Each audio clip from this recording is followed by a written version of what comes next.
Underground Bunker, this is your proprietor, Tony Ortega, and as you can see, I am joined today by Mr. Brooks Gibbs down in Clearwater. Thank you for joining me. We've been hearing so much about what's going on down there. I'm in New York. I've gotten a lot of help from Mark Bunker, who's done some wonderful stuff, but I want to hear what it's actually been like down there the last few weeks. Why don't we start out and explain to the Underground Bunker folks, who are you? Yeah, I'm Brooks. I'm a citizen of Clearwater.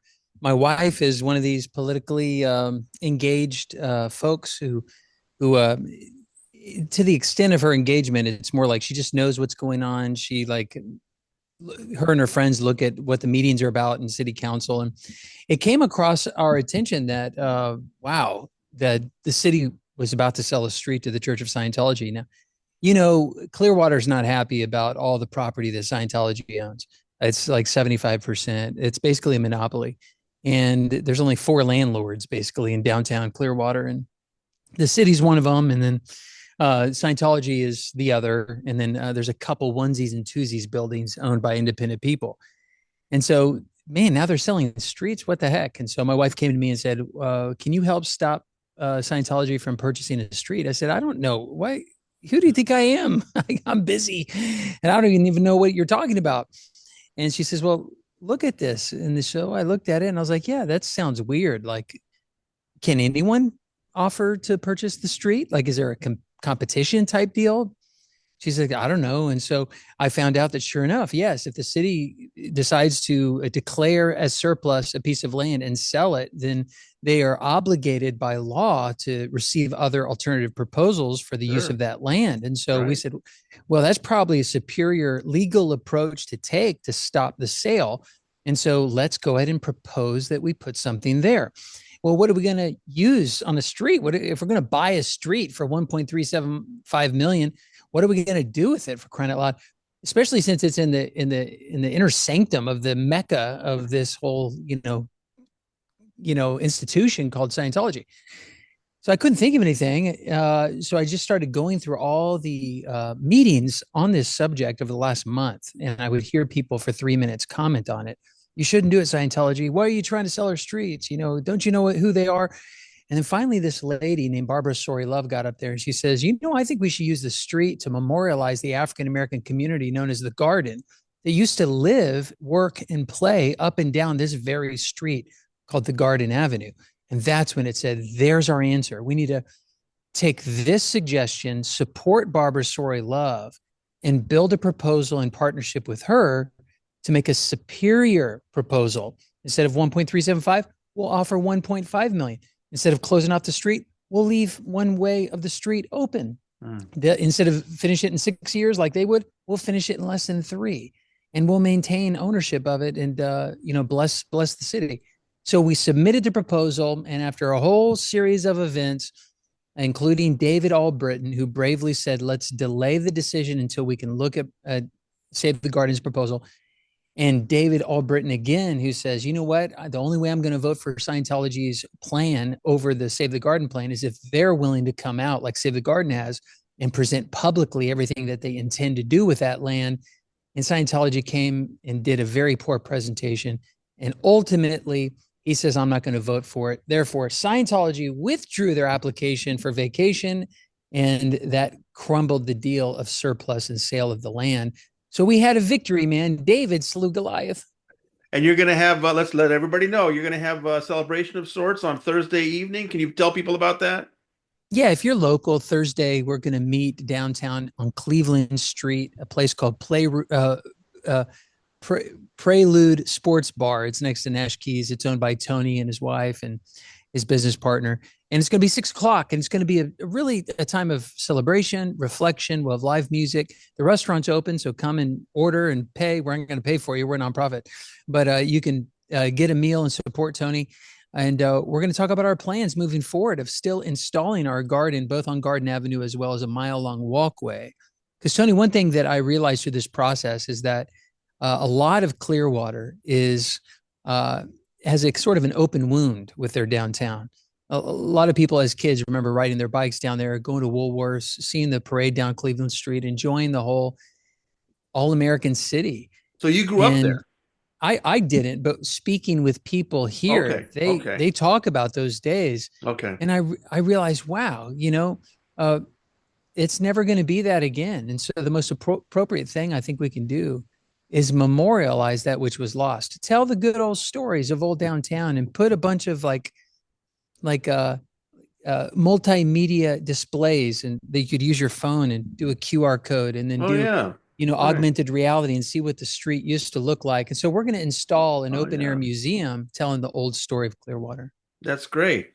Um, Now, when the idea, like you said, came from Barbara in a previous meeting. So this was something she had already voiced, and you ran across that. Right. She said something all by herself. I never knew her before that, on March 17th. And I just came across it, and another member of my team came across it, and we were like, wow, this has historical authentic precedent for, claiming the land back for the African American community that used to be here. I think we can make a case for that. The way we started reporting on it around then, the tip I got was that the city council members had met, at least some of them, with David Miscavige personally. Miscavige can't meet with them in a group because then it becomes a public meeting, but he can have individual meetings with them. And I guess he had done that to try to convince them of doing this. And it pretty I thought initially it would be 4-1. I didn't know that Mayor Bruce Rector was going to side with Lena Teixeira and oppose the in the first vote. But what did you know about David Albritton? Again, I'm not local. I've heard a few things about. I mean, mainly my experiences through Mark Bunker. What did you know about David Albritton, and what made him the swing vote in all this? David Albritton is a longtime public servant, used to be a contractor, understands building and the importance of assembling buildings for a grand master plan. And so I think he was sympathetic towards the strategy that Scientology has always publicly stated, that our parishioners are assisting with us to buy and purchase all this land so that we can one day build the ideal city, Scientology city, I guess, and make it a perfect. And so he wanted to see the blight gone. He wanted to see the activation of downtown. He actually feels it's something that he's been working on, I think, for 30 years, to try to activate downtown as it's been stripped away slowly. So these are all things that I've heard him say. And he's the type of guy where you can take him at his word. If he says Mm, something, that's exactly what he's thinking. He does right. not play any games of manipulation whatsoever. The others do, not all, but some of them do. And he doesn't. And so when he says, I want you to publicly uh, show what you have shown me in these private meetings. So basically, David Miscavige would invite the one-on-one, the city council members up to his palace, wherever his penthouse is. And he's got, 18 servants he snaps, they say. These are stories I've heard. He snaps and a cappuccino comes and he's, just, drinking. And then he slams the table 100 times during the meeting while he's explaining. Menino told me that, the first words out of Miscavige's mouth was, I have 57 minutes and you have 3 minutes. And he slammed his table down, on the table. And Menino was like, okay. And he's got a great story of, at the very end of a 57-minute presentation, which included virtual reality goggles that Menino said he wasn't willing to put on. I don't know why, but he just decided not to. At the very end, they said, what do you think? And he had 3 minutes left. And Menino slammed his hands down on the table. That shocked everybody like that. He says, I just wanted to know what that felt like because you did it like for the last hour. I thought that was so boss. I love that story. But he did that, razzle and dazzle. That was his whole goal. And what I told David Albritton in my meeting with him, I said, David, there's a proverb I want to tell you. It's in the book of Proverbs, I think 23. But it says something like this. It says, when you sit down to eat with a ruler, someone very important like a prince, consider what is before you, all his delicacies and all his accoutrements, and put a knife to your throat if you're a man given to appetite. Do not desire his delicacies, for they are deceptive food. I said, dude, that is the verse I think that you guys need. because that's all he has is a promise, a proverbial carrot, a mirage in the desert that you keep chasing. It's like the people need to save you from this dysfunctional relationship and provide as an alternative a partnership to activate the streets and the property that we do have under our control. And I'm not sure that he listened to me. I'm not sure that he totally understood that complicated proverb, but eventually he did, because he said this when he decided to close his vote down. Albritton said, "I allowed my hope for downtown uh, to uh, to go against my better judgment." Mm. So it was the desire or the hope for the activation that was exploited by Miscavige through his delicacies, his promises, that kept him mesmerized until he realized, all I'm asking is for you guys to sell it to the city. Don't depend on the city council to sell it to the city. And y'all aren't willing to do that. I'm out. So he's the hero in this whole thing, as far as I'm concerned. Well, I did watch your video that you put up after the vote was pulled and you declared victory, and you mentioned some things that were kind of troubling, and that was Mike Menino might have had a fun story about meeting Miscavige, and I think Ryan Cotton was the other one, but they were making it rough on you, weren't they? Weren't they throwing some accusations at you about what your real motives were and things like that? That sounded ugly. Yeah, it was ugly. It was mean spirited. It was a low blow. It was totally unfounded, which is why I had no need to defend myself. Um, to say that I'm exploiting the African American community to be a pawn to stop Scientology, I can see where they're coming from. If you kind of demonized me, or if you viewed me through skeptical lenses, that could certainly be a kind of line of thought. And so I did see where they were coming from. I just knew that that's not the case. And I always try to remind them, I didn't come up with this African American thing.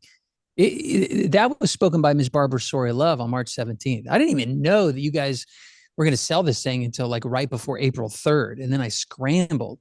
So it's really us supporting Barbara Story Love. If someone else would have come and said, "This is Food Truck Alley, man. Let's make it," I would have said, "Food trucks, Clearwater, this is the best ever." Whatever. I mean, someone give another idea, but it's not going to come from me. I'm just going to organize. I'm going to get the grassroots going. We're going to get them all the media locally around it. We're going to get the proposal funded. We're going to get an architect to draw things. I'm going to create the administrative aspect with my team's help. Build the website, make the documentaries, cast the vision, and contend with city council face to face. I can bring that, but as far as the vision goes, that's all Barbara Story Love. And I felt bad for these guys. You know, my PhD is in social psychology, and so when people are attacking me or whatever, I'm not thinking about what they're saying about me. I'm thinking about why they're saying that about me. And so I'm trying to psychoanalyze what's happening. And I discovered very quickly, if someone's mad at you, there's only two reasons why. Number one, they believe you're being unfair.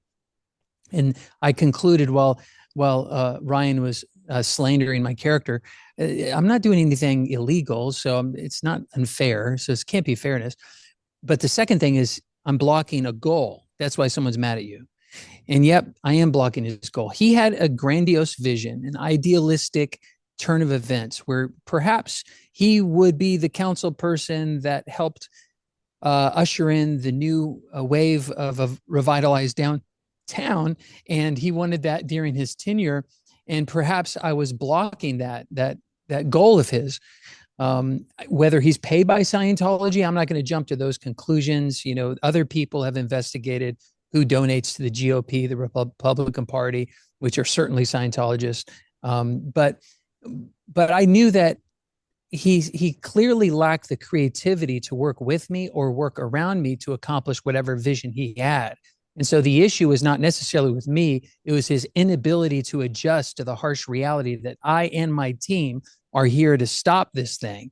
And so now the onus is on him to diplomatically get whatever he wants done in a way that's dignified, respectful. But he doesn't have that elegant approach to doing politics. All he can do is do these, well, I don't know your heart, and you're exploiting African Americans. I'm not racist. And it's like, whatever, dude. You know, I felt bad for him. It was awful.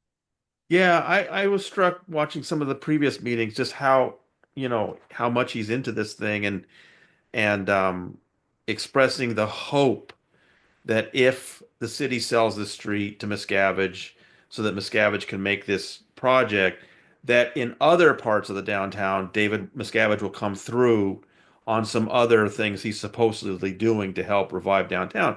And I just think you just don't know Miscavige. You can't rely on that hope, you know? I just didn't understand where this Ryan Cotton was coming from. But I really like what I've found out where you've talked about how this kind of walking tour of Clearwater history will extend for like a mile, you said, and kind of go around different parts of downtown. This particular block, though, Scientology owns the plot for the hall on the east side of the street, and they own the plots for the park on the west side of the street, right? So this little street is in the middle of all this Scientology property. How does that fit into what you're trying to do? Well, it's called South Garden Avenue. So the garden community lived up and down Garden Avenue, and this is the street that they would take to get to their neighborhood. Um, and even before that, you can go back to the 30s and you could see just a block or two away was African American bar that would have white customers come in, and that's where a lot of business deals were done. The white owned businesses would work with the black owned businesses to essentially manufacture or be the help for the industry that was the hotel. In fact, Fort Harrison Hotel was built by, you have old pictures of it, and you can see African Americans all in white outfits building the actual hotel on their lunch break. So there's a beautiful Black history there that is on South Garden Avenue. But the other thing is, if you go back to 1842, all of that land, including Fort Harrison, actually 160 acres of that land, was originally owned by a guy named James Stephen. He was the first property owner of Clearwater. That's why he's called the father of Clearwater. And he sold that land, and he got it for, after the Seminole War, he got it as a basically land, a gift from the government if he was willing to cultivate it for 5 years. And he did. And then he sold it to another guy named John Taylor, who's known as the father of Pinellas County, which is the county we're in.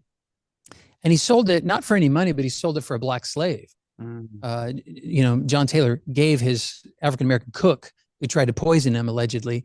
She wasn't happy, and that's kind of how the story goes. He got rid of her, and in exchange, he built a whole citrus grove. And who worked those citrus grove? Well, the African American people. He had slaves, and so you could actually date back that land was historically African American land, because that's where they lived, on the corner of Court Street and South Fort Harrison Street, all the way to East and Magnolia, all the way up to Drew. It was a huge rectangle, and that was the African American community. So people who are living now only know the history from their childhood, but you have to go back another generation and even a second generation, and you'll see that Clearwater's history is actually African American history, and we're going to tell that story on Garden Avenue. Wow. So I guess the number one question I got uh, after Thursday was, okay, Scientology's pulled out, but why did the city council then take the vote off the agenda entirely and not give your proposal an opportunity to win a vote? Yeah, if you read the agenda items, there's two, and they both have Scientology's name in the actual agenda item. And so the first agenda item was not the first agenda item that it should have been is the request, Scientology's request for the city of Clearwater to vacate South Garden Avenue. And then the second item is for the city of Clearwater to declare South Garden Avenue as surplus and sell that land for $1.375 million to the Church of Scientology. Well, there's Save the Garden's not in there, or Right. Reconnect Clearwater, our organization, is not in there. I see. So we had to, we could have been in there is if I would have applied for the vacation of South Garden Avenue. That's what I would do first. I'm not sure that I would have standing because I'm not a budding property owner, but, I was told by my land use attorney and also the other people on the dais that I could have, and I had time to do it, and I would have. But from the beginning, if you listen to us carefully, we never wanted the city to vacate the street. We are citizens that want the city to keep the street and maintain it as a street. We don't want to close the street. And if you're going to declare it a surplus, and you're going to sell it, then it's on our rights as citizens to offer an alternative proposal and to create a superior use of that land. And that's exactly what we did. But we never wanted to actually buy the land. Now, since then, we do want to still see our garden memorial established there, which is why even my first meeting on April 3rd, I said I would prefer a public-private partnership where we lease for $1 a year for 99 years or $1 billion. I don't care how long the contract goes, but we'd be happy to have our garden memorial there. And so that's what we're doing. We're moving forward with that original plan. We just had to get through this stupid attempt of Scientology to try to take the street. Right, and I mean I understand why Miscavige wants it. He's building this gigantic hall with it's got L. Ron Hubbard's name on it, but it's really a monument to himself. And then across Garden Avenue, he's going to build this little park that again is dedicated to L. Ron Hubbard. And so I think they're going to switch all of their big annual events to that hall, even the one they have in England. And it's going to become probably the most important place in all the world is that Fort Harrison Hotel, Flag Building, and L. Ron Hubbard Hall. A lot of Scientologists walking around. The last thing he wants is people driving through there. And that's why he wants to grab that street. Do you have any sense whether now that Miscavige has pulled out of asking for the street, at least for now, does that mean it's also going to delay his breaking ground on the hall itself? Have you heard anything on that? I'm I'm sure it will. You know, he doesn't seem to be a man of action. He doesn't seem to be a man that keeps his word, and he doesn't seem to be a man that cares about any promises or timelines. He does whatever the heck he wants, clearly based on what he wants, which is a form of manipulation. And so he'll spend a bunch of money on revitalizing a few buildings downtown, known as the Cleveland Alliance. But he does that, I believe, with the agenda to prove to the council that he's a good partner for the city. See what we're already doing, spending $30 million on these things. Go ahead and give us this property and we'll finish the project. So thankfully, Lena Teixeira and Mayor Bruce Rector see right through that. They are not easily persuaded. And thankfully, David Albritton has come back to his senses and was no longer mesmerized by a promise that will never be fulfilled. As far as Cotton goes and Menino, I don't understand. None of us do. This has really not been well for them politically. I think true colors have shown, whose side are you on? I mean, they are getting some heat, man, rightfully so. And so I think they will want that vision to happen, but I think he's okay waiting another 10, 15, 20 years for a new council to cycle through till he can finally get it. That's probably a good guess. And Menino in particular, I don't understand because I've watched him and virtually everything he does, he prefaces by saying he's doing everything through his own lens as a committed Christian. And I understand that's fine, that's his thing, but does he realize you can hear Scientology founder L. Ron Hubbard on tape saying there was no Christ? Does he Yeah, this is realize what interesting. does he realize what Scientology is? I have a feeling he doesn't. But listen, I maybe the most impressive thing is that, those of us on the outside who have watched, Clearwater struggle, Scientology sneaked in 1975. They've really built up since 2017. It just seems like there's either the council is flat-footed or the people don't seem to have much momentum. If there's something that really impressed me is that how much in just a few weeks you and the other folks in Save the Garden have been able to generate so much community interest and dedication. Do you think it was always there and it just needed a spark? What is it about the people of Clearwater that you have found that previous people have not? 100% always there. It felt like I entered a stream, like they have in the sky or they have in the sea.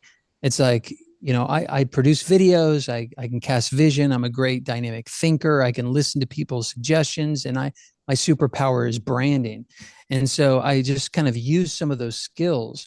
But then once I presented it to the world through a docuseries as well as a website, casting vision, all of a sudden we were just lifted and we were just shoved through the community. And leaders came to us and called us. Billionaires have said, if you get a yes from the city, call me, I will write the check. I mean, there's so much resource available for anyone who wants to be a counter force to the advancement of the Church of Scientology, not in a spirit of we hate you, but rather in a spirit of advocacy for the people. Let's preserve the land that we do have and activate it for the use of the people, by the people, for the people. And I just discerned that that's the approach I should take, that we need to preserve it for the people. And that's what we will continue to do. There are other lots that they're going to be gunning for, which is the Firehouse lot and the CMA lot. We will be a counterforce for that. We have alternative use for those properties, and we will be there exercising our rights as citizens to get constituents together to have a superior use of those lands to benefit the people and not some special institution. So that's it. It is the city of Clearwater that wants to see a counterforce to the Church of Scientology. I just happen to be a good spokesperson for it. Well, I think you did a terrific job, and I'm just really glad to see all the support you're getting. And it's just always interesting to see David Miscavige have to blink and pull back. I'm sure he's not happy about that. But wow, I wish I was just down there a couple weeks ago. I was stunned by the size of the flag building. I've seen it before, but I don't know, for some reason this time it just amazed me how it dominates that area. So it's nice to see maybe Scientology's ongoing plans to turn this into their own Vatican might have to be at least slowed down. So congratulations on that. I wish I could go to your thing on Thursday. I bet it's going to be fun. It will be. You'll be there in spirit. We appreciate all the hard work, the many, many years, decades now, that you, as such a gifted journalist, have taken a thoughtful approach to investigating this organization and the people in it. And so I look at guys like Aaron Smith Levin, and I look at guys like Bunker. I look at yourself. I look at Natalie, who was just on our podcast before yours, and everyone plays a part in this whole thing. And if it wasn't for you guys, we wouldn't be as strung together and committed to a certain direction. So keep up the good work. All right, Brooks. Thank you so much for coming on and have fun on Thursday. Thank you. All righty.